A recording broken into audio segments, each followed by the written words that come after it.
week, everybody, where you may, if you're like us, you may end up in two weight classes above what you are now after Thursday.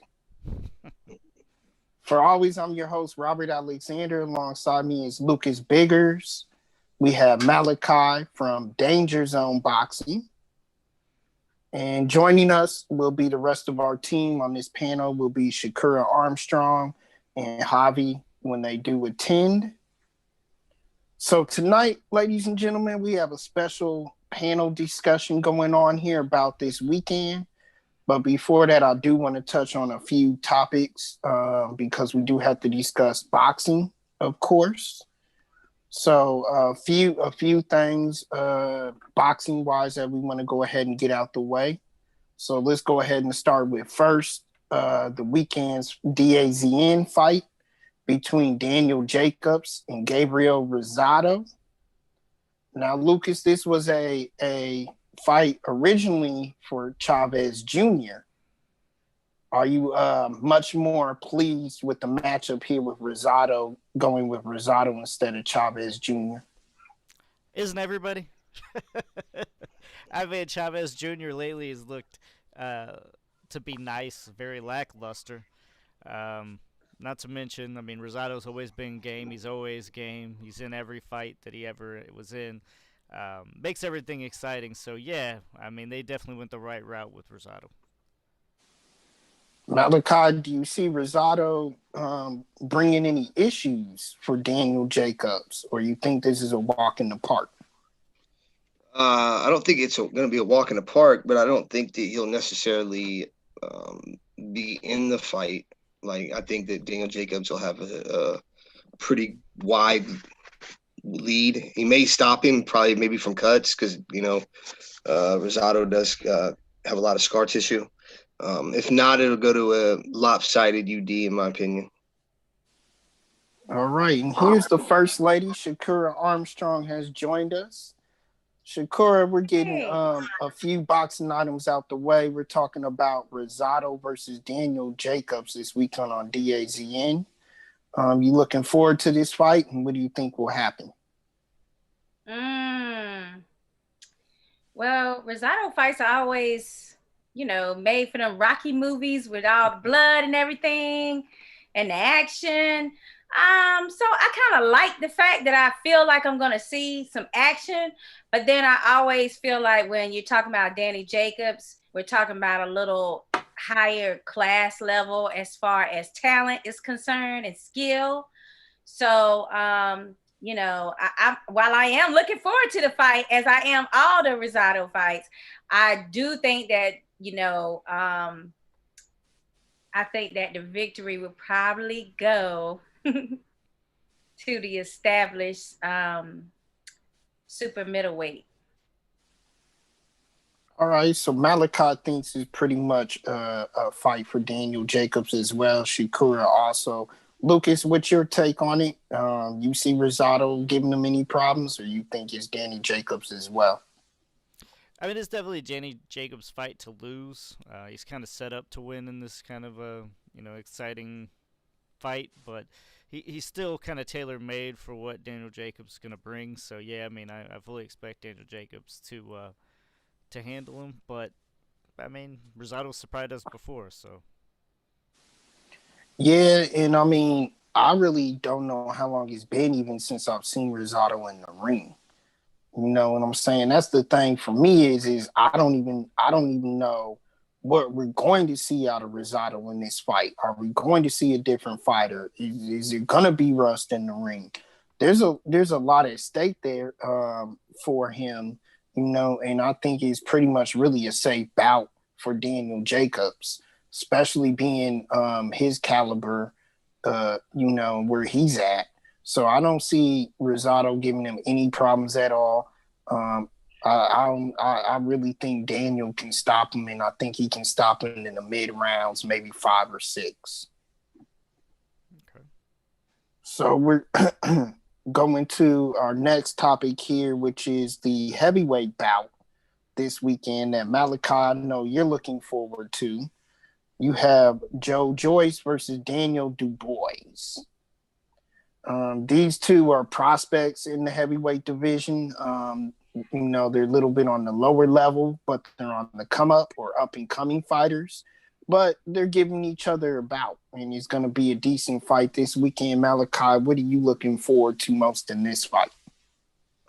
Finding out which of the two is the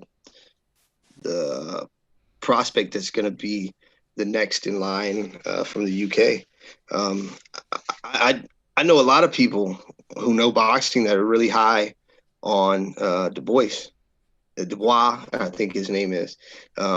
Very high on him. Me personally, I'm always the wait and see type of person. Maybe I'm more cynical, and it's just because I've been watching this game so long and seen guys come with a ton of hype that ended up not being what they were billed as. Neither one of these guys has fought anybody that I would consider noteworthy. So for them to fight each other is going to be a great litmus test for both of them. Joe Joyce looks like he's in incredible shape.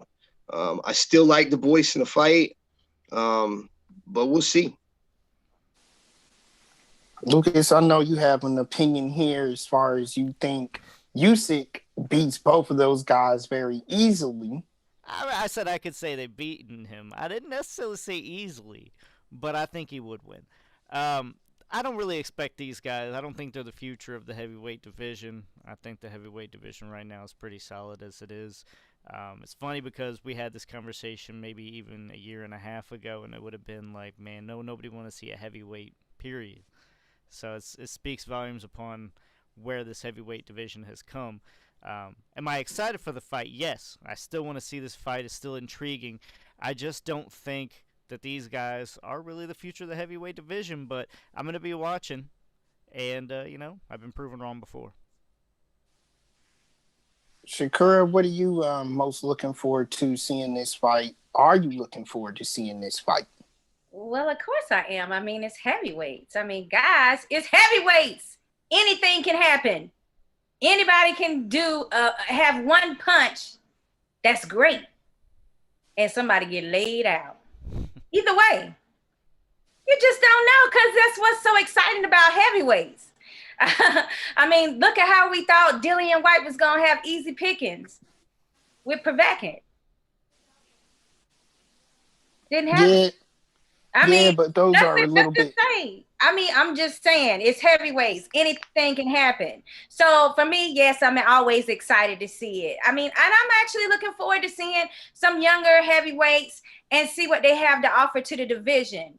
I mean, can they, if both of them have a spectacular night, we can look forward to seeing a 2 and a 3. You know how it goes. If you have a great fight, and these guys are starting to establish well-known names in boxing. So, I mean, it may be time for people to start looking at the younger generation of heavyweights and trying to picture them as the next big thing.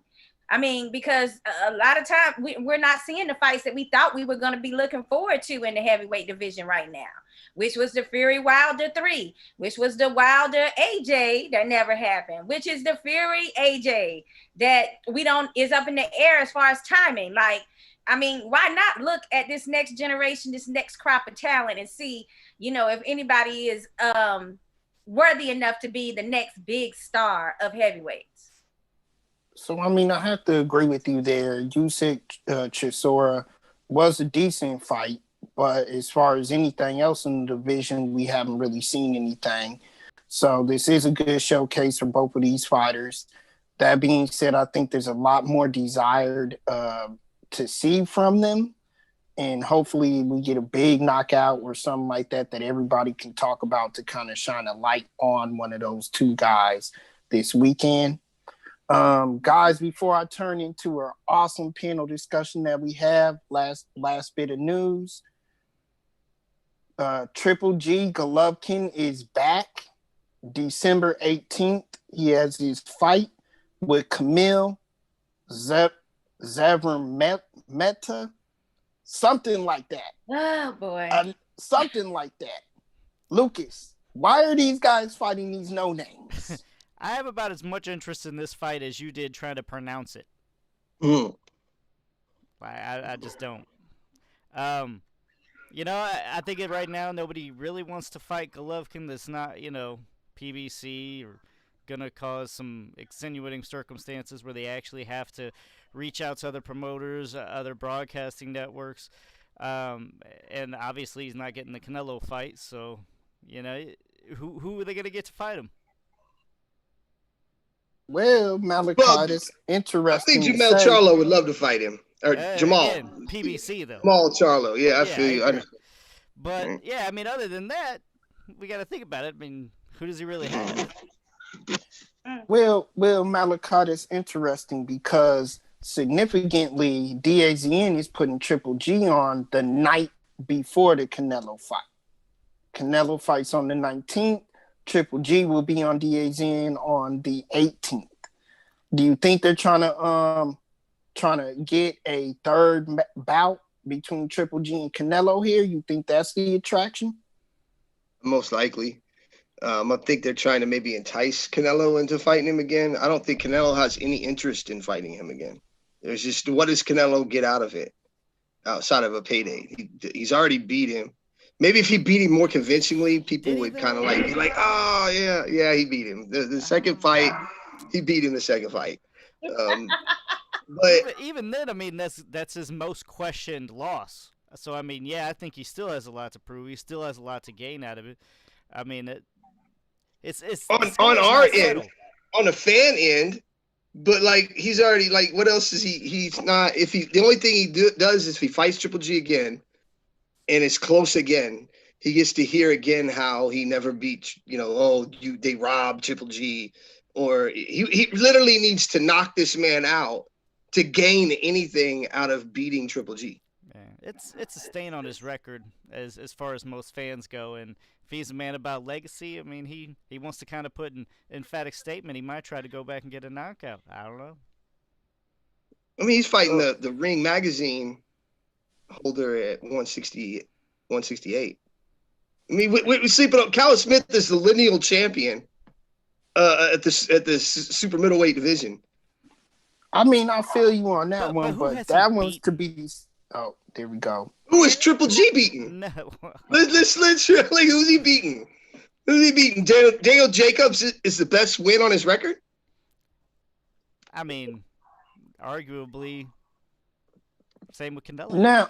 Now, I understand. No, Canelo's beat Triple G. So, like, Canelo's beat Triple G. He's beat Miguel Cotto. He's beat Oscar Trout. Beat Erislandy Laura. So let me be the referee in on this one, just because we gotta go to this conversation another day, and Lucas and Malachi, you two will go at it about Canelo all night. Let me turn to Shakura though. Shakura, we're looking at the opponent here. Yeah, we don't know his name, but he is 21-0. He did fight on the Triple G during Shenko undercard and got a TKO. The only thing that I'm worried about in this guy, though, is he's 31 years old and from Poland. And at 31 years old with a 21-0 resume, and this being the by far biggest fight on his career. Do you think that he can create Derevyanchenko type problems for Triple G? No. But listen, I was enjoying my drink because I wanted to see Lucas and Malachi go at it a little bit longer. I mean, I was just like sipping like, ooh, this is about to get good. We're going to build that up, man, for the Caleb We Smith got to. Golovkin fight, Right. man. We got to be on the same show because I know that's going to go back and forth. Yeah. We got Shondell Winters. What's going on? Fighter out of Chicago. Great fighter. Thanks for coming on the show. He says Mike has the better chin. He's wanting to get into the Tyson Jones talk. Are we about there, Rob? We are there. That is all the boxing topics that we would need to go over here. Well, I Everything just else. say one thing about this Triple G fight because I was just about to add him onto my Milk Boxer series. So I don't appreciate him deciding he's going to have a last-minute fight. I see this as a tune-up fight, guys. I really do. I mean, and maybe they just want to market Triple G as a possible opponent for Canelo in 2021, as you guys were hinting at. What if Either this that backfires? Malachi, you're dead ass wrong. He got plenty he needs to prove, and he got half the boxing community, not to mention casuals, half of them that believe he got unfinished business, or as Floyd Mayweather would say, he got Triple G problems. What if this backfires? Because like we've seen this in the past where guys, particularly at this stage of Triple G's career, like Cotto versus what was the kid's name that beat him? I don't know. It's supposed to be Ali. yes.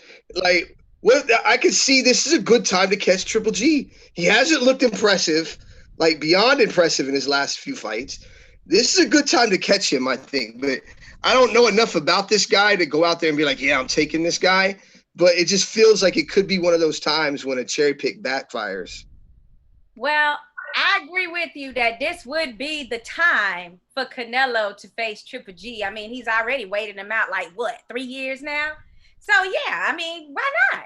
But I'm talking about the guy he's fighting.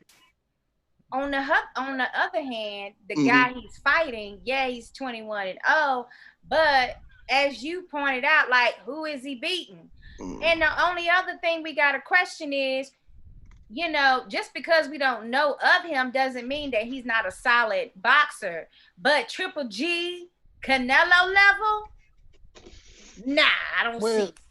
Because we would have heard about him by now if he was on that level.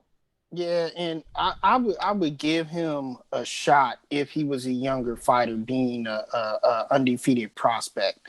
But at 31 years old, and at that age, I don't see it. And this is the best competition of your entire life.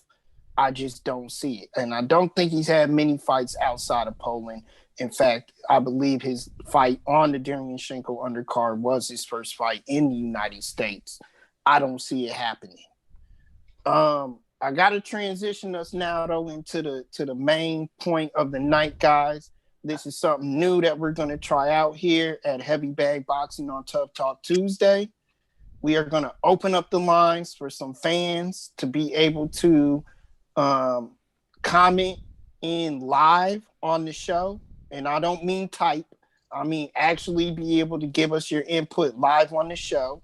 This is going to be a panel style discussion. And we're going to go through these topics here. And it's all based on the fight this weekend.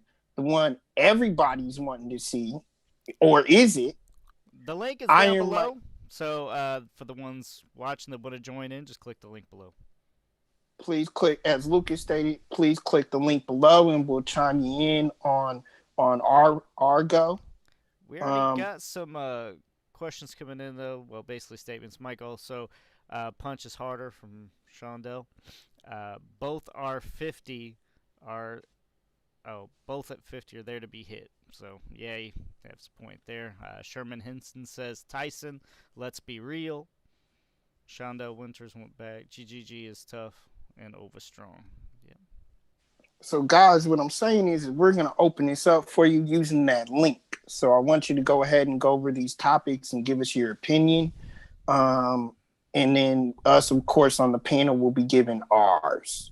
So I'm talking about, as you all know, the Iron Mike Tyson versus Roy Jones Jr., quote unquote, exhibition bout this weekend. So first, I just want reactions. This is a pay-per-view card, a pay-per-view event is being sold for $49.99. I'm going to start with Lucas here to open up the discussions. Well, Lucas, what is your reaction to this fight at this time? And how do you feel about that $49.99 price tag? Is it worth the price of admission? Man, the nostalgia in me is like, you got to get it. You know, you got to watch it. But the reality and the realist in me is like, this is not worth $50. Let's be honest. I mean, yeah, we all want to see Tyson return to the ring, but anybody that actually is those common fans that think, you know, he's making some return to the ring, going to be making a move for that heavyweight title soon or something. No, that's not happening. This is probably a one-off thing, maybe a two-off thing if it is, works out well in his favor. But they're not going to be, swinging for the fences. You don't really have an undercard that's not laughable. So $50 for one fight that isn't going to last, that's basically going to be a sparring session, way too much money. Shakura, they've been hyping it up though with these hype videos. And now Roy Jones has came out with some hype videos of his own, showing that quick hand speed. What's your reaction to this fight card? Is it worth it? Are you excited? Come on, give us what you got. Shakur? Oh, you talking to me? I'm so sorry. Okay. Lucas, we have somebody that wanted to chime in and come on for the questioning, but they said they can't find the link. Do you mind giving them the directions right quick? Well, I can put the link actually in the comment section as well. Okay, great. For me, yeah, it's supposed to be an exhibition, but it doesn't sound like either guy is actually interested in it just being an exhibition. I mean, first we had the situation where the California Boxing Commission was going to make it 2 rounds instead of 3 rounds, which I personally feel like that would have benefited Mike Tyson a little bit more than Jones. Then they said both boxers said they weren't interested in the 2-minute rounds. They didn't want that. So now I'm kind of like, well, what the hell are they saying? Like, they want it real, like, and for an exhibition, 2 minutes, okay, cool, because it's an exhibition. But both of these boxers are like, nah, we want 3 minutes, like regular boxing. And then you start listening and reading some of the comments that both men are making right now. And, you know, one is interested in catching the other one later in the rounds, catching. I mean, those are phrases you use when you saying you want to take somebody out later in the rounds. And then the other one is saying, you know, I think I can get him in 2 or 3. I'm going to take his head off. Those are not words that you hear, you know, from people that are just thinking about exhibitioning, which is really just, you know, making some moves, going around the ring, you know, looking flashy for your fans. So I'm going to have to take this exhibition part out of my mind. Now, as for Lucas, when he says it's still not worth that type of money, I mean, I got fans in the UK and I got my girlfriend over here. Like, they're all going crazy over this fight and they're going to pay. So I'm going to say that they got an audience that feels that it is worth it. And those are fans from the UK. Those are hardcore boxing fans over there. I mean, over here in the US, we're not as hardcore, but for certain people, we are. So I think Mike Tyson, he will deliver those type of numbers, and people will purchase it, no problem. So those are my thoughts on it.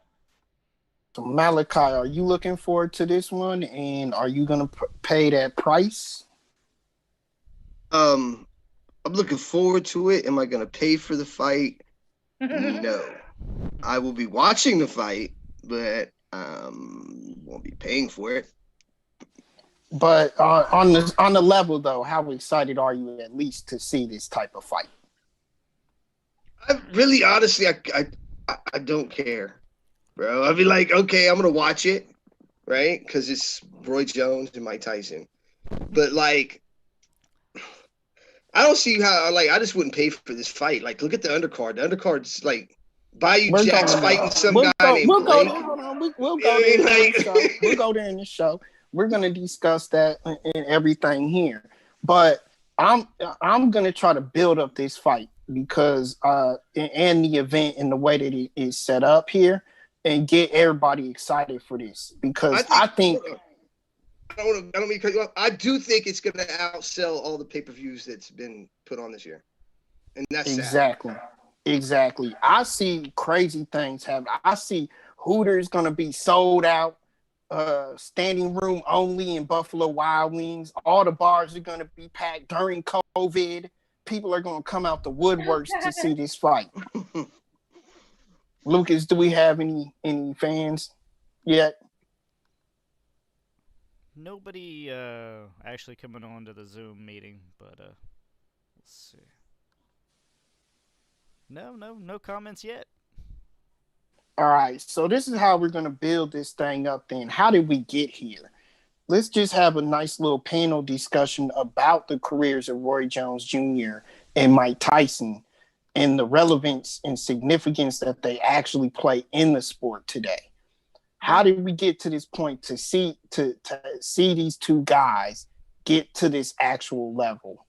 Lucas, how do you feel about Mike's career? How do you feel about Roy's career, and how they play a significance in boxing today? Man, in their primes, I honestly think that no one can beat them in their current, weight division. Now, Roy Jones kind of stretched himself at heavyweight, but let's face it, I mean, he conquered boxing for a long period of time. And in his prime, he was undefeatable. Just like, Mike Tyson in a way. The heavyweight division is different because everybody's going to say, man, he fought a weak Mike Tyson, or, Tyson started at his older age just walking forward and trying to knock people out. That's true. I mean, he was still in his prime when he started doing dumb shit. But that doesn't mean he wasn't a great boxer. It just means he kind of gave up on everything when he realized what kind of power he had. And after Customato was gone, he just started trying to walk people down. So I think in his prime, though, if he stayed that monster that he was, and Customato lived forever, man, I don't know. I think no one could touch him. And to see two guys that no one could touch, in the past at least, going against one another, is going to be very cool, and it could also be very sad. I don't know. I'm optimistic. I'm really trying to be, because I mean they're two of my heroes, but I have a feeling reality might set in, and I have a feeling it's going to be a kind of a poor showing. I think everybody wants, this to be Mike Tyson versus Roy Jones, but this is more going to be Mike Tyson versus Roy Jones. Yeah, but I mean, let's just put the point here though of the discussion that we were talking about though.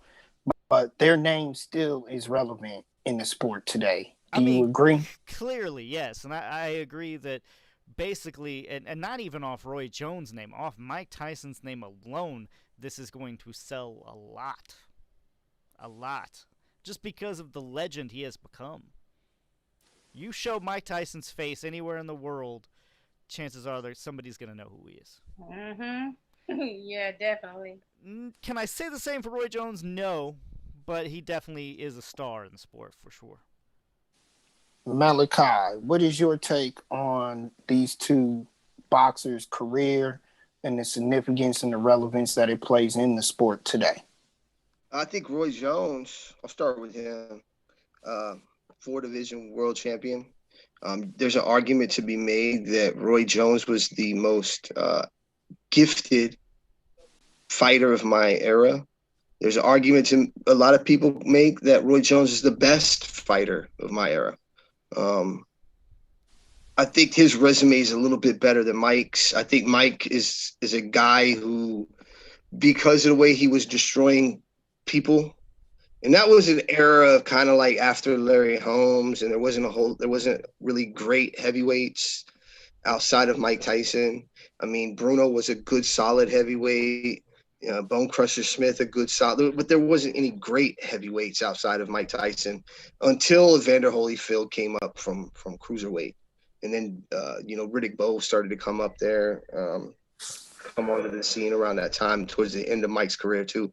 For me, Roy Jones is clearly the better boxer. I think he has a better resume, but Mike has the bigger name. And I think, as Lucas said, Mike's name alone will sell this, because people are expecting that 1980s Mike Tyson to come out of the arena. I think we're going to get something closer to 2005 Mike Tyson and 2004 Mike Tyson that got beat by Danny Williams. And who was the other guy? I can't remember his name off the top of my head. But those two guys, one of them was a journeyman and the other one was a future gatekeeper. Like, I think we're going to be closer to that. It's 15 years since Mike's been in the ring. And people are like, oh, he's going to go out there and destroy Roy. Roy's been active. Roy held a minor title in the cruiserweight division in 2018. So. Everybody welcome Clarence. How's it going, Clarence? He's still pulling up, I think. Mr. Alexander has commented here. I imagine they will replace the corner stools of rocking chairs. Wow. Carmen Ortega says, Sakura, you rock girl. Keep it going. She does. She does look nice tonight, doesn't she? So yeah, while we're waiting for Clarence to pull up, thank you for your take on that, Malachi. Shakura, again, the discussion is just their career at this point. How significant role they play in the sport today, even, and how do you feel about their overall career? Oh, you know what? I'm on the fence. I do believe if Roy Jones had stopped after the Tarver fight, if he'd have just stopped at a certain point and not gone forward, he probably would be in a lot of people's top 5 or top 10 greatest of all times. That's when it comes to Roy Jones Jr. I think for Tyson, he's the only one that's been an enemy of his career, but for his own actions, his career probably would have been even bigger and longer. But for me, both of their careers are pivotal in the heavyweight time period, because once their careers were over, we started seeing a lot taller. We got the Klitschko's that came in. We started seeing a totally different type of heavyweight. So, I really love Tyson and I really love Roy Jones Jr. I think this is an excellent bout, but for one reason, and that's just because we're getting or we're activating dormant fans of boxing that have kind of, fell off over the years. But that's the reason why I'm on the fence about loving it, because while I am loving the fact that it is reactivating fans, I don't want them to also fall back off once this fight is over.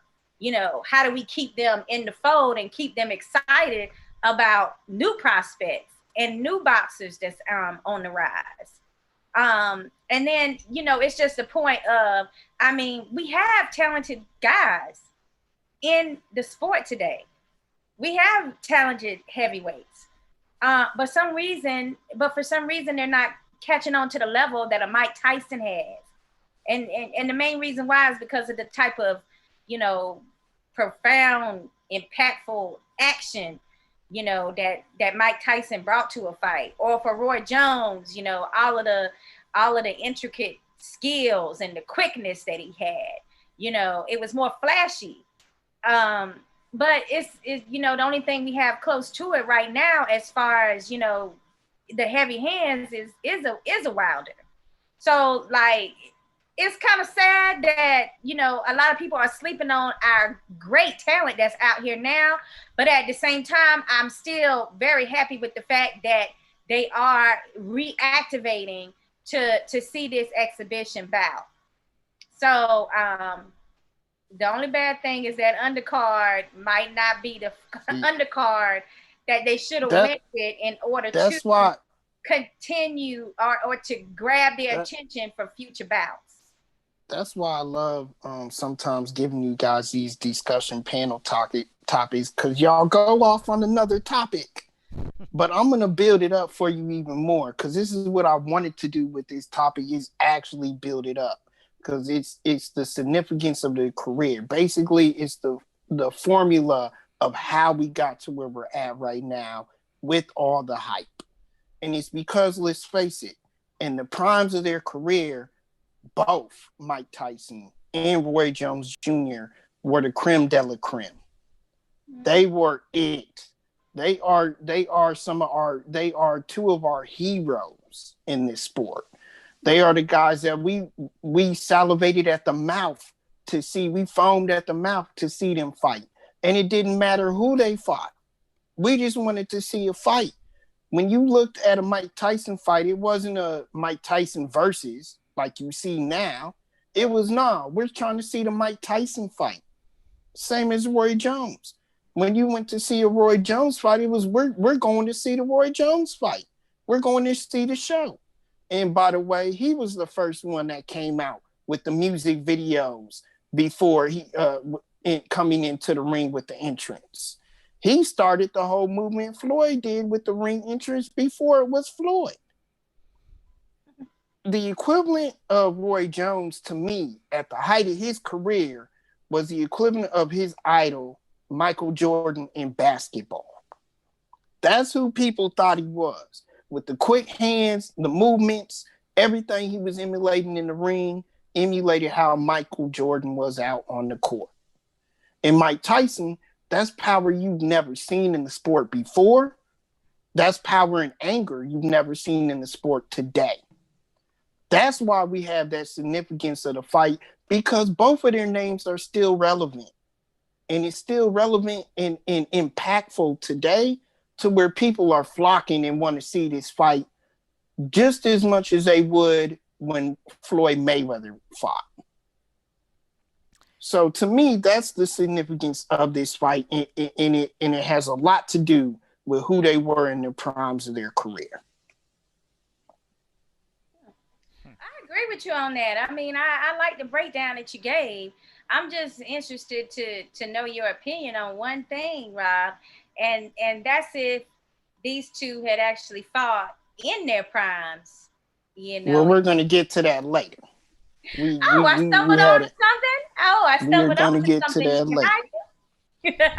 But now, what I want to do, guys, is because the most speculation about this bout has been the actual rules. And before we go there, let's go to Clarence Lucas. Yeah. Finally got Clarence. I don't know what was going on there. Glad to have you on.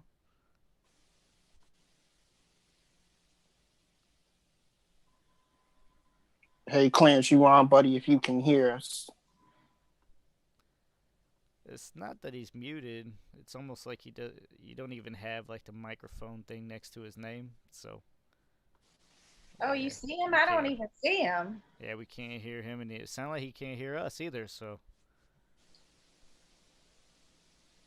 I'm not sure what's going on. Well, we'll let Lucas work on the technical situation with him. And I mean, I could really isn't going to be on our end, because if it was, everybody wouldn't be able to hear us. I wouldn't be able to hear you, Shakura, or we wouldn't be able to hear Rob either. Oh, okay. So I finally see him on the live stream. Guys, please.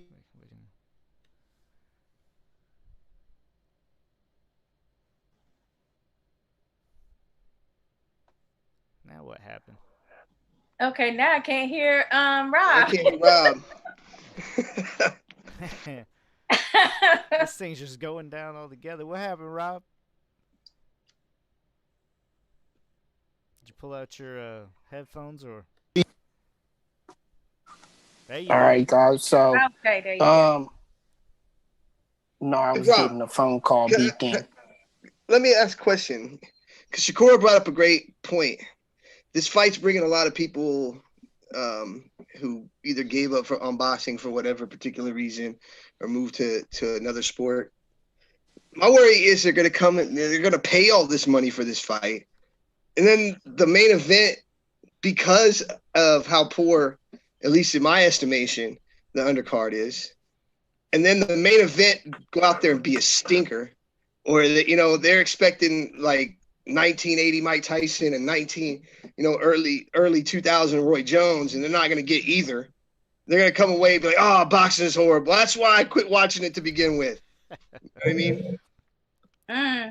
That's true. I hate that fact. It's a risky fight for boxing, yeah. I mean, when you think about it, if Tyson comes out and he just like shellacks Roy Jones, just eyes open knockout, just laying in there in the ring, everybody thinks Roy Jones is dead. That is honestly the best case scenario for boxing. It really is. Now. Sadly, it really is. Because all these people from the 80s are like, man, we're tuning back into boxing. And they're just here to see Tyson, and hopefully to see Tyson knock somebody out. All these common fans are tuning back in, and honestly, they should have packed a lot of, heavy hands in this one, so to hopefully gain, the viewers from the undercard to get the sport of boxing back into it. Now, I'm not so sure it's going to happen at all, because, like I said, unless they get what they want, they're going to turn that shit off real quick. Hey, we got Clarence on here now. Clarence, can you hear us now, buddy? No, still can't. It's really weird, Okay. Clarence. Like, you don't even have a microphone next to your name. It's not like we got you muted or you have us muted. So we'll Someone said tell him to turn his Bluetooth off or something. might have something hooked up. Yeah, let me Okay, mute you, Lucas. and then Yeah. you try to log back in. All right. Yeah. So let's go to the next topic again that I wanted to discuss, guys. And this is what is on everybody's mind: the rules. There's a lot of speculation out there, and I have the official rules for this bout. Now, as fans, definitely want y'all to chime in. Just for a second here, I'm gonna go back. We gotta do a little bit of the comments here before we move on too far. So, let's see. Just Barrow, as technology changes. Okay, sorry, I messed that up. As technology changes, so does how boxers box because of the method of the hardcore style of training. And also each fight, you must train different. Tell him to shut off his Bluetooth, yeah. Let's see. Mr. Alexander says this fight is sad for boxing. Please take your $49 and buy a family a Thanksgiving turkey. Oh man, I agree. okay, hold on now. To a certain extent. I'm not going to judge you if you buy it, though. Again, I understand that, but it's the whole statement that I made how we got here, the formula how we got here. Those names are so relevant. They're so relevant. People want to see it. No, you're confusing a celebrity with relevance. Now, relevance they do not have. Celebrity, however, I would disagree. I would disagree with you. Relevance. Relevant means that they are currently in the happenings of boxing, and that would be a lie. Now, Roy is still in there, whether it be training or not. Mike, I agree with you. Okay, Mike has been out the ring for so long, you can say he's not relevant. He's not relevant in the ring yet. But Roy has been active, and Roy is actively trained. But you think he's actively, like, even close to remote, like, getting a title or anything like that? His last fight, that's I believe his last. Though. You're talking relevance just because he's an active, fighter. That does not mean relevant. I mean, let's face it. I always go back to it. Where's Rod Salka? I mean, he's fighting. But it's probably it's a bit different. That's a bit different. He brings up that name. You make it relevant every time you say it. I mean, he's relevant on this show more than he is anybody else. Roy had a minor title at cruiserweight.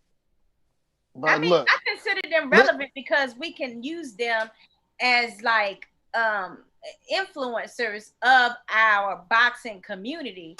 And we can also use them as references as to what is missing with the heavyweights now, and try to gauge what exactly is it that these guys bring to the table in star quality that will bring out dormant boxing fans as well as regular boxing fans to see a glorified exhibition.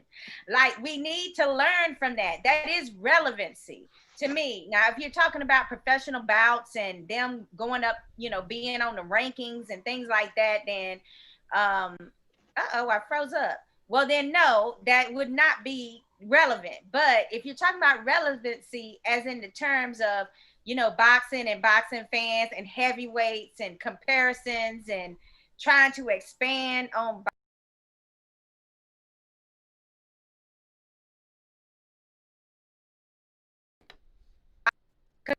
people are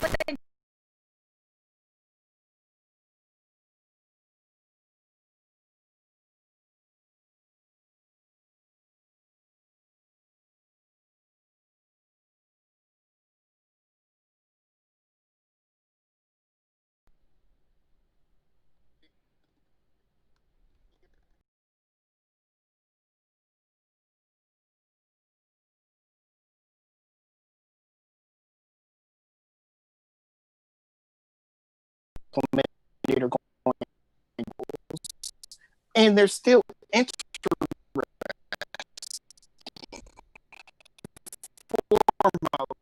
Shakura. This is going to be an 8-round fight. And it is an 8-round fight with 2 minutes per round. Yeah, neither one of them wanted to agree to 2 minutes, but the issue there was the headgear. The commission did want headgear involved, and they both snubbed the headgear. Therefore, to compensate for that, the commission agreed to having it 2 minutes per round. So let's go around the room, guys. Who has the advantage in an 8-round to shorter fight period with 2 minutes per round? Who has the advantage in that? Who has the advantage to you? Yes, Shakura.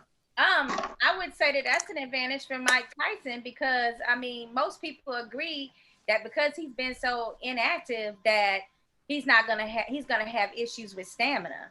So okay. 2 minutes would probably assist him more so than Roy. But then it's been a while for Roy. He hasn't been in the ring since 2018, I believe. So I mean he's recently retired in 2019. But I mean I see where he's at least been in the ring within 2 years. You know what I'm saying? Whereas Mike, I mean, I forgot what they said his last showing was.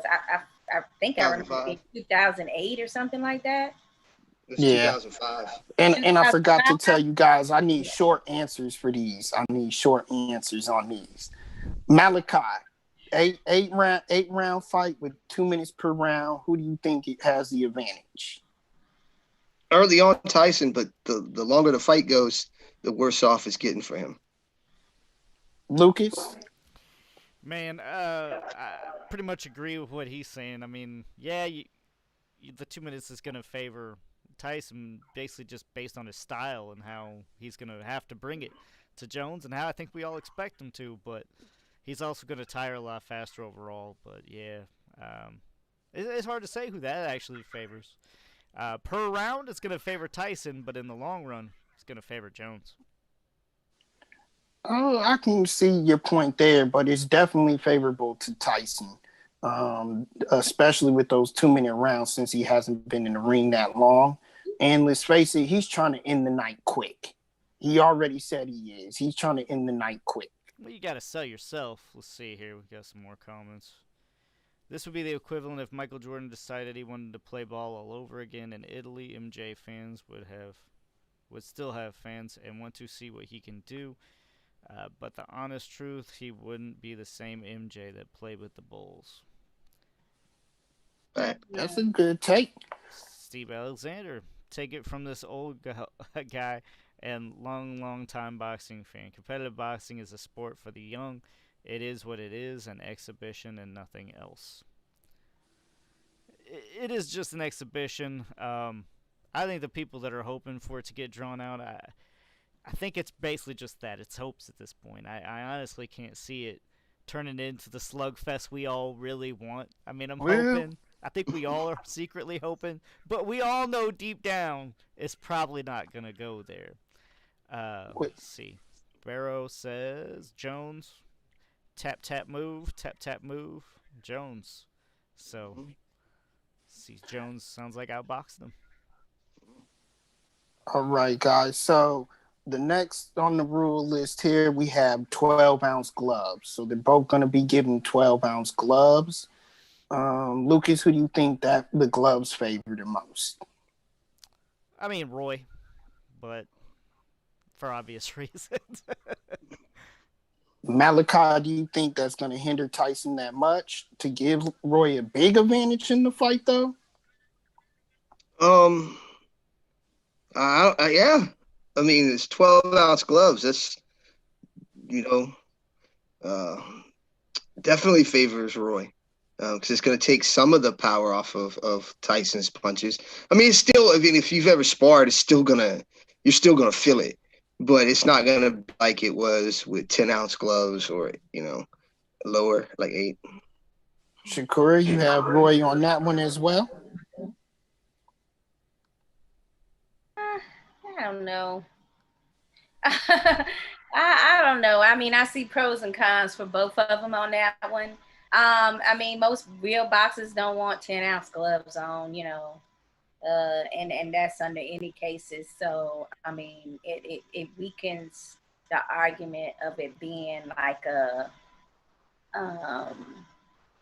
legitimate boxing fight that people can get lost in if they are thinking about, well, these guys ain't even got on the right, ounce gloves. So I don't really see it either way. All right. So this one I don't even have to ask because the advantage is obvious. But guys, there is VADA testing for this bout. VADA is testing for it to make sure it's a clean sport.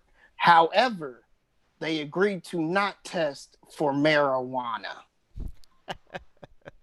And that, of course, was put in because of Mike Tyson. So the commission is taking note that they're not testing for that, but they're testing for everything else besides marijuana.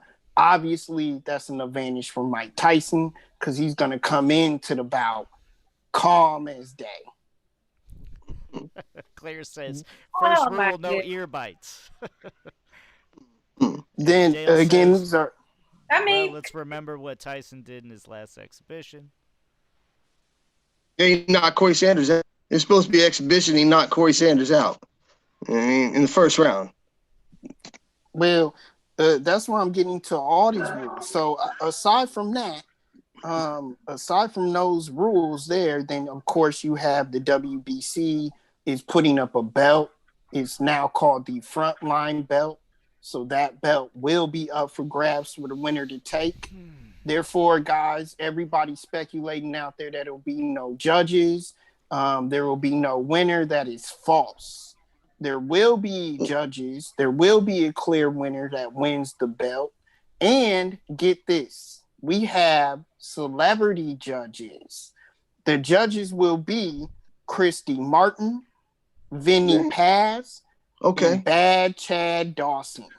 Okay, I thought you were going to go a different route. Me too. I was starting to be real disappointed. I was like, oh my God. But I could deal with them. I could deal with them.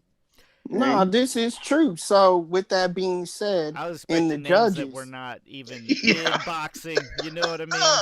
Yeah. When he said celebrity, I mean, but I'm a shout out to Christy Martin. I mean, they even decided that they would actually throw in a female, retired boxer.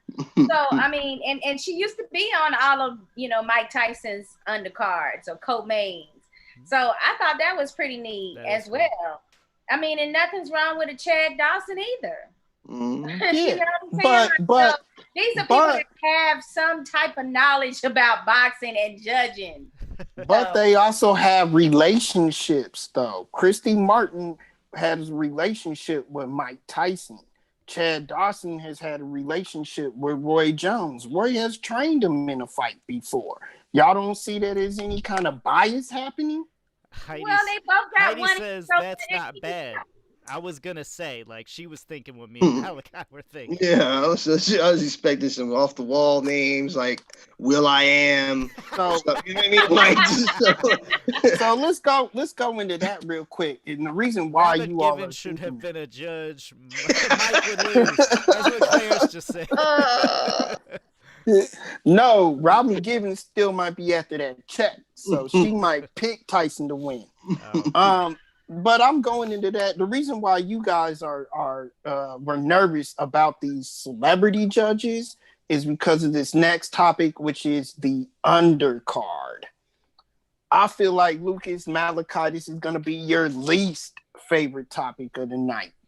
So going on the undercard, though, first and foremost, the first question is, are you interested in any of these fights on the undercard? And if you want to bash it, this is your segment.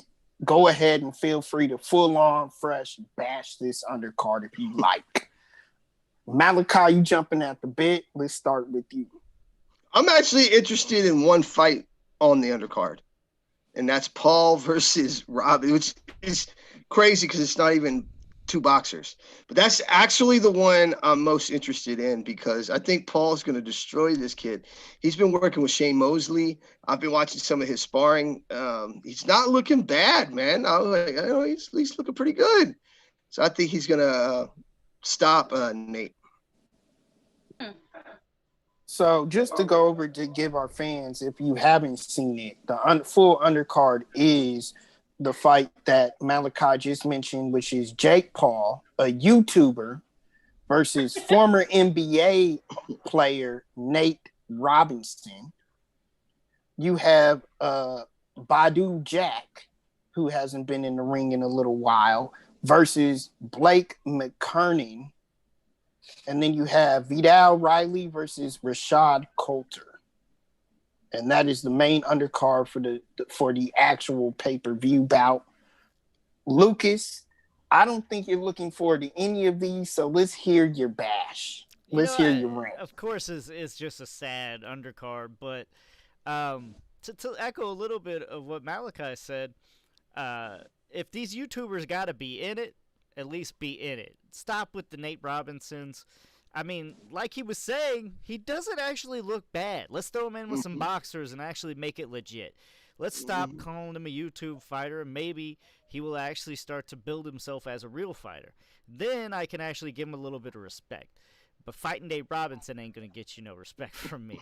That's just ridiculous. Now, I got to ask you, have y'all not seen Nate Robinson? He's built, he's cut, and he works and trains boxing. Look, there's difference, okay? I thought you would know this, but there's difference between athletic build and boxing shape. Boxing is the hardest sport to do, bar none. I seen Paul. They put Paul in this kid that went to the NFL Combine, and he was trash talking Paul in the gym. Paul was like, "We'll get him in the ring." They got in the ring. He pummeled this kid. This kid plays linebacker, and he got drafted in the NFL. He pummeled him. I was like, this kid can actually fight. He's gonna beat Nate up, man. So Shakura, Claire said, rather see Rob versus Lucas. Oh man, I give Rob half a round before I can even start to swing. I got asthma. Good one right there. I got asthma. Yeah, I'm in for that, for real. Like, honestly. Shakura, yes? What is your take on this undercard? And again, if you want to bash it, let's hear it. Heidi says, I hope Paul gets KO'd. Sorry, I didn't mean to talk over you, Sakura. Oh, no, you're fine. Yeah, I mean, I don't have a problem with Badu Jack taking this fight. He actually hasn't fought since December of last year on the undercard of Gervonta Tank Davis and versus he just fought Gamboa. And that was a serious brawl he was in with John Pascal. So he needed to get back in that ring and get the rust off of him. I want to see a rematch between those two. So I'm hoping that this fight will bring him closer to that rematch. I know that Badu was calling him out on Twitter and was like, "Are you going to fight me or not?" And John Pascal, he was just kind of like, flipping it off like, whatever, you know what I'm saying? So I guess he wasn't interested in fighting this year. And then, he's holding the belt now, so he's just going to sit there and, hold it while he goes to sleep at night for a little bit longer. But the rest of the card, I really don't, I'm not into the undercard, but to say that, Floyd Mayweather is saying that if, Paul keeps running his mouth, he will fight him. So that's the other one. Yeah, that's the other one. That is crazy, but he sees it as easy money, so who can blame him? YouTube star money, viewers versus Floyd Mayweather, it probably will make just as much as a Conor McGregor versus Mayweather. So if he wants to do that money grab, that's great. But NFLers, they don't have the best record when it comes to going from football to boxing. We all know some of those names out there that, were people that tried to transition and it never worked. Their career doesn't seem to pan out most of the time. So, I really can't take that fight seriously. I wish they had one more great fight that was on the billing That would have been tremendous for the card if they could have pulled that off. Now, But the lead up is Mike Tyson versus Roy Jones Jr. So I can put up with anything if I'm going to get to see them actually try to go after each other as they say they want to, you know. now, yeah. Yeah, now, just to sediment what you were saying, NFLers, former NFL players, with that build and everything, that build up that they do, they don't perform that well. I agree with you there, but NBAers, now remember Kendall I'm sorry, Gill. I meant to say NFL. I'm sorry, I thought I said NFL. Kendall Gill was not that bad of a boxer. Barrow says Nate. Or did I say NBA? I thought I said NFL. You said NFL. Nate Robinson is a former NBA player. Oh, okay. Well, see, that's how much I really know about it. I'm thinking he's a football player. And I second Heidi. I think Nate's going to knock him out, and I want to see that. I'm all for that to shut this kid up. Lucas. Barrow says Nate is all-around athlete. Nate will work inside on this guy just to throw him off. Clarence says me versus Kevin Hart. And then Barrow said dunk champion. Yeah. Thing is, Nate's only been working for like not even a full year because this fight ain't been planned for a full year. The Paul kid has been working for 2.5 years steadily. He was working with Shane Mosley, and then I think he switched over to another trainer, like legitimate professional trainers. I don't even know who Nate Robinson is working with, and that might be my fault. But like, still at the same time, the Paul kid's got all this preparation. He's been working with these professional guys. Nate is just now coming onto the scene. Like maybe 6 months ago is when they announced this fight. It was like 2 months after that they announced they were going to fight Paul and Nate Robinson. I just don't see that Nate has enough time in the gym to get the preparation needed to beat this kid who's been working for 2.5 years. And that's to be seen. Again, let's all get this card, watch this card, and see what happens. So to round off the topics in the discussion, guys, I'm gonna make this a little two-parter, and it's the fun part of the night. And I definitely am interested in hearing and seeing what our fans out there feel like. But I want you to break down this fight and give us your prediction in two different ways. I want to hear a breakdown and a prediction of Roy Jones versus Mike Tyson in their prime. And then I want to hear your breakdown and predictions of Roy Jones versus Mike Tyson Saturday night. Lucas is laughing here. You think it's Lucas? I mean, I can't even fathom them in their prime. I mean, that's something that's, you're talking like Incredible Hulk versus the Juggernaut. I mean, it's in a different realm of possibilities. I mean, it's nice to think about, but I can't even fathom it. It would just be too much to handle. Obviously, I think you got to go with a prime Tyson over anybody. But the actual fight, let's face it. I mean, how long's it been since Tyson's even taken a punch? Jones's chin's been questionable lately at best. So I see a lot of people getting rocked back and forth. I mean, this is going to be Rock'em Sock'em Robots for however long it lasts. So you're picking Tyson prime, and you're picking Tyson on Saturday. I'm really hoping it's Tyson. I think it's best for boxing if it is Tyson. All right, Malachi, give us what you got on those two different breakdowns. In their prime, it's Tyson all day long. Roy's too small. Roy picked the right heavyweight to go up and steal a title from, and that was John Ruiz, who, for all intents and purposes, I respect him as a fighter, but he would be at the heavyweight division what we call, pillow-fisted. He wasn't knocking anyone out. Like, Ruiz wasn't, a juggernaut out there beating people. He picked the right guy to go get a heavyweight title from. And he went right back down to light heavyweight as soon as he went and took the title, right? So there's just no way that, as great as Roy was, Tyson mauls him in his prime. In this fight, Tyson better get him out of there in the first 2 to 3 rounds. If he does not get him out of there within the first 2 to 3 rounds, and they're really fighting, now this is all based on, is this going to be an actual fight versus a glorified sparring session? If they actually fight, he better get him out of there within the first 2 to 3 rounds. He ain't fought it competitively since 2005, and he got embarrassed in his last fight. His last 2 fights were embarrassing for him. I know they were. You know what I mean? Considering his legacy. If he gets into that 4th, 5th, 6th, 7th round, he's in trouble because Roy has been the more active. I think Roy's going to end up being in better shape. And once he gets him in them late rounds, I think he could potentially stop Mike. I'm actually going to pick Roy because I think Roy can stay away from him long enough to wear him down and then get him in them late rounds. So, Malachi, your picks are Tyson Prime, Roy on Saturday. Okay. Let's see. Hang on. We got Barrow, Nate training with Paco Reyes. What's your answer there? Okay. Clarence says 15 years ago, who would you all have?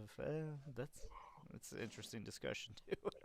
Heidi, Tyson is prime, but if no KO in first 3, or he will gas out. Yeah, I definitely see Tyson having a problem with the stamina.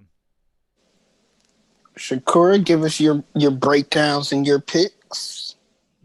Absolutely. In their primes, I would go with Roy Jones Jr. First of all, I'm a Floridian. Hello. So, of course, I'm going to go with Jones. But then also, I believe that the same predictions we're making for their bout now is the same thing that would, strategically happen back then.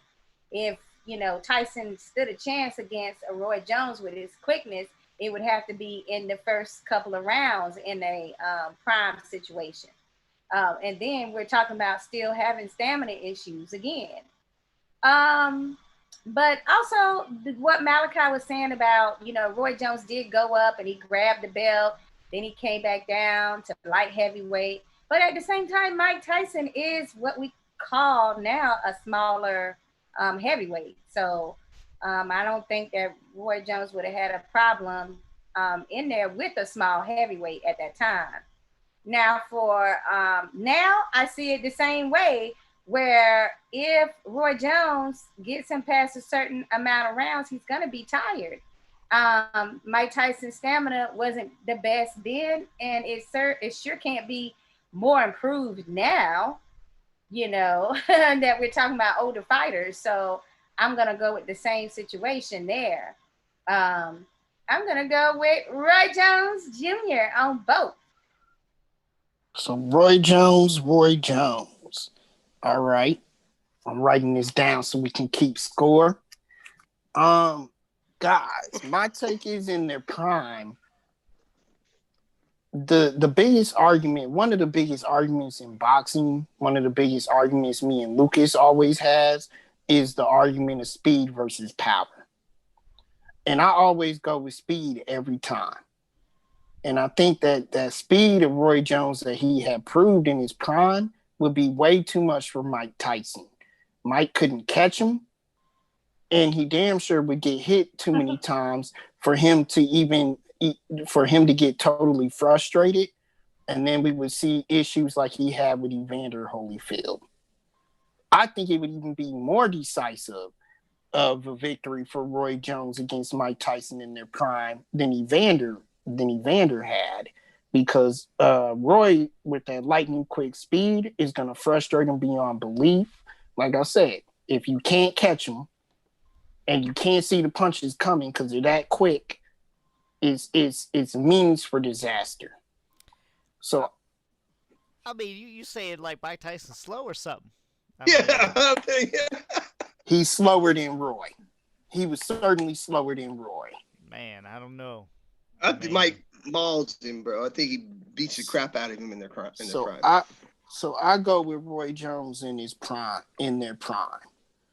Now on Saturday night, I want to change my tune a little, because it's all the motivation in the world for Mike Tyson to go out here and knock this guy out on Saturday. Why? Because let's face it, it'll transcend the world of boxing as we know it. The whole world goes, Mike Tyson is back. Mike Tyson is back. They want to see him fight Wilder. They want to see him fight Tyson Fury. They want to see him fight anybody out there. And then Mike Tyson's name and legacy will just blow up beyond belief. And all these people will be excited to see boxing again. Is that not its own separate problem? You know what I mean? Because then what are they going to No, expect? we're not looking at it as a problem right now, Lucas. Yeah, Let me I know finish you're only my looking take. for a nice weekend. I mean, yeah, that's great, but So, going forward, that does open a big bag of worms. So, with that being said, I think, and here's terms that I did not get to find. Here's terms that I looked up and researched that I did not get to see. I did not get to see a purse take. I did not get to see who's going to charity, whose purse is going to charity, who's going in their pockets. Okay. But from the talk and the rumors that I hear, Mike was not really interested in taking any money. He was more interested in donating to charity. Roy wanted to line his pockets a little bit. So with that being said, the motivation of Tyson wanting to actually build this for his legacy versus Roy just wanting to get paid to go in there and put a showing as an exhibition. Mike's going to have more motivation. Mike's going to get the job done. He's going to knock him out. It'll be the shot heard around the world. Well, let's not put like bad on Roy. That sounded really bad on Roy. Look, you forget. I mean, Tyson's got other ways of making a lot of money. Roy But Jones so has does this. Roy. No, I mean, But so does he's Roy. not producing songs no more. He ain't getting royalties from that song. Don't nobody listen to that. He was a very good commentator, and he was a commentator for a long time. He was. He's no longer working as a commentator. I wish he would come back to the sport as a commentator. I like him as a commentator. He also doubles down as a he's trainer. Not currently making money with that. So he also doubles down as a trainer. It's easy to sit back and say I can worry about legacy when you don't have, or when you have the money. But when you don't have the money, you're worried about the money first, legacy second. Yeah, we also have to remember that, Roy was fighting anybody and everybody back in the day, guys, and he was not getting, like, the paydays didn't stop him from taking a fight. Like, he does not have the type of money that a lot of boxers of his caliber had, because he was like an old school boxer that he would want to fight everybody. He wanted, oh yeah, I'll take that. I'll fight you. Yeah. Okay. If that's going to make the fight happen, yeah, I'll take that. So he does not have the type of money that other boxers, especially heavyweights, might have earned during their career. Yeah, Heidi said Roy ain't no scrub now. I think it came off a little disrespectful, Rob. I wanted to. Okay, because let's go to the last and final topic of the night, Lucas. You've been wanting to get into this period. What does this fight mean if it meets or exceeds all of our expectations? What does it mean to the current sport of boxing today, and your feelings about that? It's good and bad. Like I said, it opens a bag of worms and, Pandora's box, so to speak, and you can't, shove all the monkeys back in. You're going to have a lot of people re-interested in the sport and re-interested in wanting to see Tyson versus somebody who can actually fight like now. And that's a bad idea. Now, am I not saying that maybe you could set up actual current fighters if picked correctly? I'm not talking about any top guys, mind you. I'm talking about severe low-ranked heavyweight guys that he can actually fight. Even then, that's risk, and you're at risk again of losing all current people that are rewatching it. So, with this, even if their bloodlust is met come Saturday night, it's just going to be they want more. And who do they want is going to be even greater, and the money for that and the demand for it is still going to be so high that it's going to keep forcing it until it's, crazy. I mean, he's gonna have to fight like a Jake Paul and some shit like that. It's just gonna get desperation, and we're gonna get more celebrity fights. And I'm not sure if necessarily that's a good thing for boxing either. Malachi, what is your take on that? I'm sorry. What was the question? I forgot the question, bro. If they meet or exceed all expectations, what does that mean for this sport? I agree a lot with what Lucas said. And I think that's also significant to the fact that we undersell our fighters. Like if Deontay Wilder had been on his run in the 80s, in the early 90s, he would have been the baddest man on the planet. You wouldn't have had a bunch of sport writers hating on him, hating like anything he did. It's like they just never wanted to give Deontay Wilder a legitimate chance here in America. So if we're not giving him a chance in America, how do we expect them over in the UK to? So of course, if we're calling him a bum here, they're going to call him a bum over there. And so then it becomes like, oh, America's champion is horrible, right? We do this with a lot of our fighters. We undersell them. And it's sad because, like Shakura said, there's a crop of young talent, not necessarily from America, but of young heavyweights coming up. There's a kid I'm really interested in fighting in this weekend too, Tony Yoka. He's fighting Christian Hammer. He's already beat Duhampas. He's getting ready to fight Christian Hammer. This kid is coming up. He's the real deal. He's an Olympian. I believe he won the gold medal.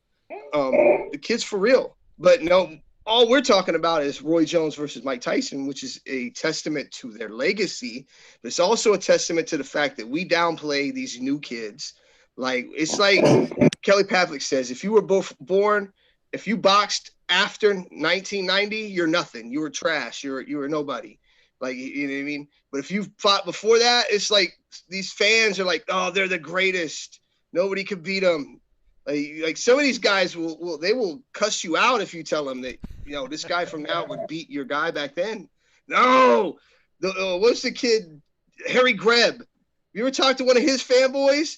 That guy could beat anybody. You know what I mean? It's like, you never seen him fight. How do you know? You know what I mean? Like, you know, there's like all we have footage of this guy is like a training video that's on YouTube. But that's how we treat our younger crop of heavyweights and not just heavyweights, but fighters, and it's sad. But it is a testament. Yeah. I think you're right, because there's something about boxing fans in particular that we just bash the hell out of our teams. I mean, and then as soon as they have one loss, we abandon them, like we cut ship quick. Whereas, you know, you'll never see a football team being like, oh my God, they lost. I'm done with them forever and ever. No more Dallas Cowboys. You know what I'm saying? Yeah. Like, you know what I'm saying? Like, everybody else's fans, they stick with their teams, or they stick with their superstar, the person they like in that sport. But then with boxing, it's like completely different. We got the fans from hell when it comes to like supporting our boxers and riding with them, you know, ride or die type situation. Shakira, let me tell you why, real quick. Let me tell you why. Because everybody out there who was a diss fan of Floyd Mayweather, all they wanted to see was him lose. And if he lost, oh, you know how bad they would have thrown him in the trash because they already hated him. So then a fan like me who loves Floyd Mayweather, how can I combat that? Because the man lost. And that's all everybody wants to talk about. It's one fight, though. We like abandon people after one fight. That doesn't mean, I mean, and styles make fights. We all know that's how boxing works. You know, just because one guy got the best of you don't mean that the next one will. So it's like kind of like an oxymoron for someone to be like, oh, he ain't shit now because he lost one fight. You know what I'm saying? And that's just an example.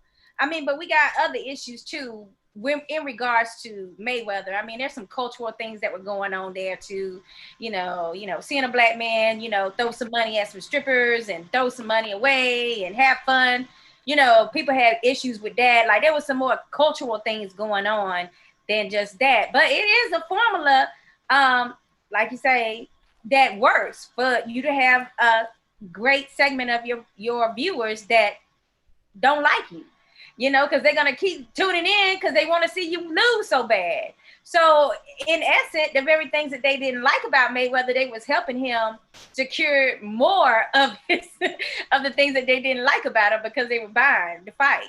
I mean, this is a formula that works for some people. But before you go there, Lucas, because that's way off topic. That's not way off topic. It's really not.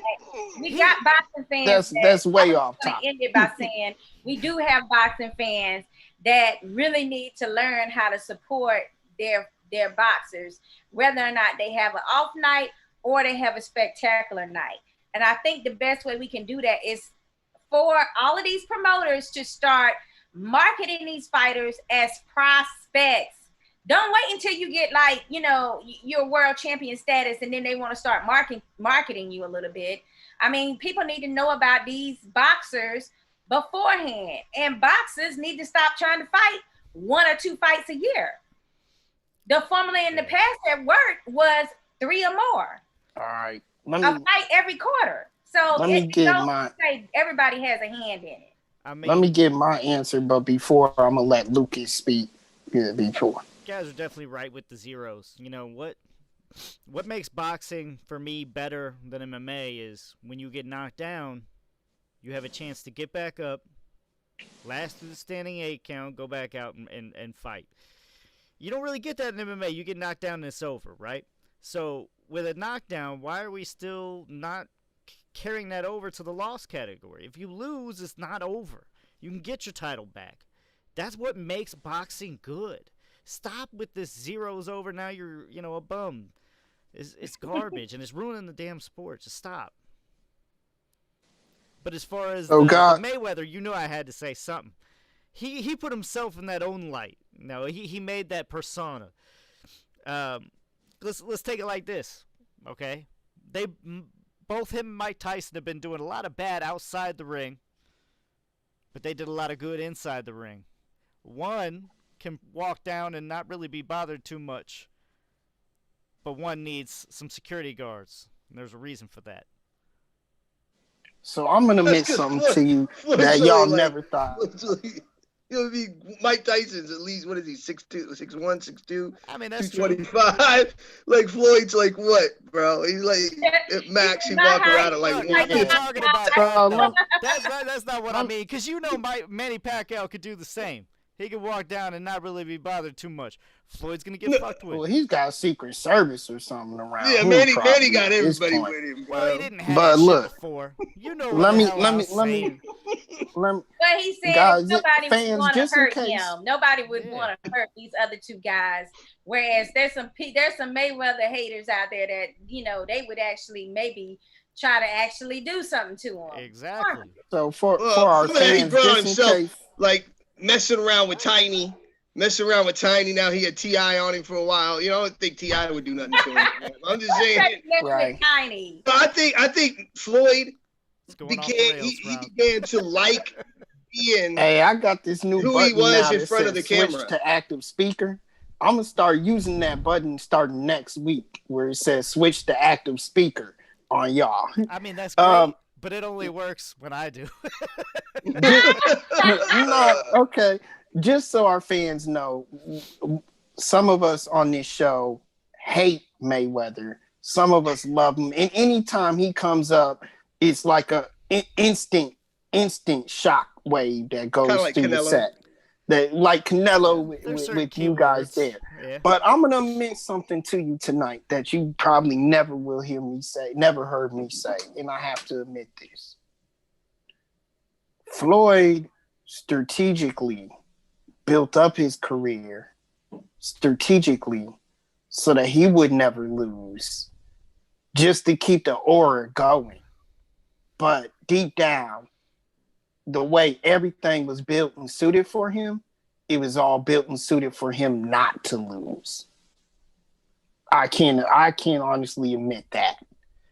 That being said, my take on the topic doesn't even matter at this point because we done went all the way too far. It's time to shut the show down. everybody. This was a great night, a great topic. Stay tuned for more episodes. We're on every Tuesday for Tough Talk Tuesday. This is Heavy Bag Boxing with the Heavy Bag Boxing team. Lucas, shout out our website. Heavybagboxing.com. Exactly. Our website? Clarence says, Rob, watch your mouth. I said, I love Zab Judah, Shane Mosley. Look how many L's they took. No, but I agree with you, Clarence. But with when he fought him all, and how he strategically planned all of those events and everything, he planned it strategically to where he knew he could win the fight.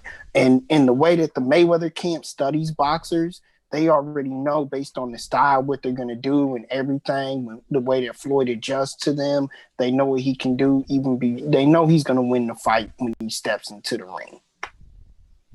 Remember, every fight is built that way, bro. Watch it, man. Well, I mean, every fight is built like that. But we got to end it. Mayweather. We got to end it. We're back on this Mayweather was smart enough to come up with his own marketing plan when the promoter failed to do so. So let's just keep that in mind. Floyd, look, we're about to talk about Aram. He was blaming Aram. He was blaming Aram for a lot of stuff, man. Like, he was mad at Aram about how many people were in the stands. He was blaming Aram for a lot of stuff, man. This concludes the episode, Lucas. We know what you meant. Well, apparently there wasn't any other promoters that was up for the challenge of marketing him the way that he needed to be marketed for the goals that he had.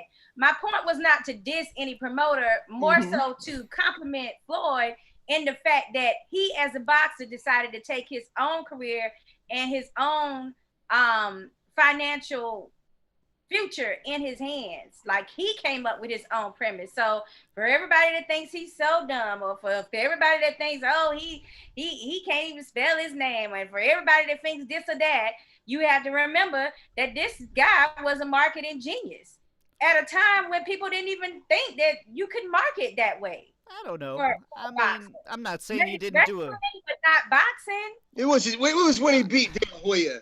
When he beat De La Hoya, he took over the cash cow of boxing. Like, he wasn't doing all them numbers before De La Hoya. But see, this is, let me just say this, Malachi. Mm-hmm. Oscar De La Hoya, great boxer.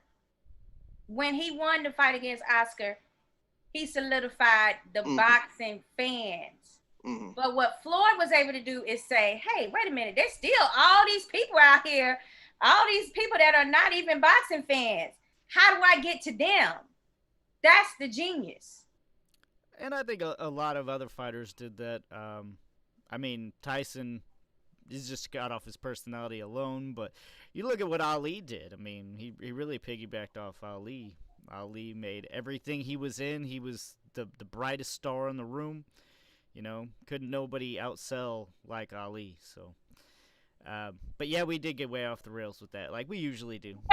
Wouldn't be tough talk without it, right? Somebody else in the show. I can't. Okay, I know how to end it. Now we have a new era in which retired boxers like Mike Tyson can come up with boxing marketing strategies to get the masses to come back to boxing. Let's start giving them an undercard that's worthy of that type of world global attention. Well said. Daniel Munoz is commenting. Crawford asking Heyman for a 50-50 guaranteed split with Porter, Pac-Man, Ugas, Thurman, Spence, and Garcia. Isn't going to happen to jump to PBC. That is a great topic. In fact, Rob, go ahead and add that to next week's show. Thank you all for tuning in. Always great to have you. Malachi, thanks for coming on. Sure, anytime. Thank you for having me on. All right. Thank you, everybody, for tuning in.